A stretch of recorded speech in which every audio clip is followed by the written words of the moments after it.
दूसरा हिस्सा इनका दहशतगर्दी के हवाले से। इमरान खान आम तौर पर हदफ़ तनकीद रहते हैं, क्योंकि ये तालिबान के दफ्तर खुलवाने से लेकर उनके लिए हर एक नरम गोशे का इजहार करते रहे। लेकिन अब अपने बयान में क्या कह रहे हैं, सुनिएगा।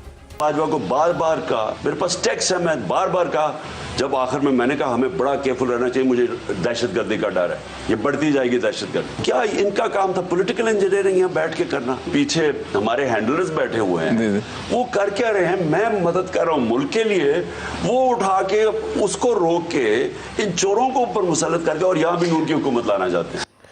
ये वो नाक़िस हिकमत अमली थी जिसके नतीजे में पाकिस्तान में दहशतगर्दी आई, जिसको इमरान खान उस वक्त वज़ारत उज़्मा में रह के जिस पॉलिसी को अप्रोच करते थे। अमेरिका ने जब यहाँ से वापस जाना था तो इमरान खान ने उनकी वापसी को कहा था कि अफ़गानों ने ग़ुलामी की ज़ंजीरें तोड़ फेंकी हैं। तो उसके बाद पाकिस्तानी इलाकों में जो कुछ हो रहा है वो हमारे सामने है। TTP से मुज़ाकरात का आगाज़ क्या हुआ था, किन शराइत पे हुआ था, उनके बंदों की रिहाई की बातें किसने की थी और किसने बंदे छोड़ने के लिए आमादगी का इजहार किया था।